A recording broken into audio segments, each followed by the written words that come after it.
गुजरात के समुद्री तट पर स्थित सोमनाथ का विशाल मंदिर अपनी भव्यता और हजारों वर्षों से चली आ रही पूजा का केंद्र था। दिन भर वहां घंटियां बजती थीं, दिए जलते थे और मंदिर की दीवारें सोने चांदी से चमकती थीं। इन्हीं दिनों इस्लाम की सरबुलंदी का झंडा उठाए सुल्तान महमूद अपने हजारों घुड़सवारों के साथ पहाड़ों, रेगिस्तानों और दुर्गम रास्तों को पार करता हुआ सोमनाथ की ओर बढ़ रहा था। रास्ता कठिन था, पानी की कमी थी, दुश्मन हर मोड़ पर छिपे बैठे थे, लेकिन मुजाहिदीन के दिलों में ईमान की रोशनी और तौहीद का जोश भरा हुआ था। सुल्तान की नज़र सिर्फ दौलत या खजाने पर नहीं थी, बल्कि उस शिर्क किले को मिटाने पर थी जो सदियों से झूठे देवताओं की पूजा का गढ़ बना हुआ था। जब इस्लामी लश्कर सोमनाथ के करीब पहुंचा तो दुश्मन घबरा गए। उन्होंने समुद्र की ओर से भागने की कोशिश की और मंदिर के विशाल दरवाजे बंद कर दिए।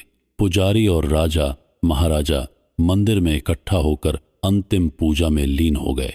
जैसे ही सुबह की पहली किरण फूटी, सुल्तान ने हमला करने का हुक्म दिया। घोड़ों की हिनहिनाहट, तलवारों की चमक और अल्लाहू अकबर की गूंजती आवाजों से आसमान थर्रा उठा। मंदिर के स्तंभ कांप उठे और कुछ ही पलों में इस्लामी सेनाएं मंदिर के भीतर घुस गईं। सुल्तान खुद सबसे पहले मंदिर के मुख्य गर्भगृह में पहुंचा, जहां एक विशाल काले पत्थर की मूर्ति को देवता मानकर पूजा जा रहा था। पुजारियों ने हाथ जोड़कर विनती की, इसे मत तोड़िए, जितना सोना चाहिए ले लीजिए, हम सब कुछ देंगे। लेकिन सुल्तान ने तलवार उठाई और कहा, मैं महमूद हूं, मूर्तियां बेचने वाला नहीं, मूर्तियां तोड़ने वाला हूं। एक ही वार में सदियों से पूजी जा रही मूर्ति चकनाचूर हो गई। पूरे मंदिर में सन्नाटा छा गया।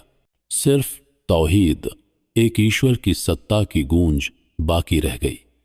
यह कोई साधारण विजय नहीं थी, बल्कि ईमान, हिम्मत और यकीन का वह इतिहास था जो हमेशा के लिए दुनिया की किताबों में दर्ज हो गया।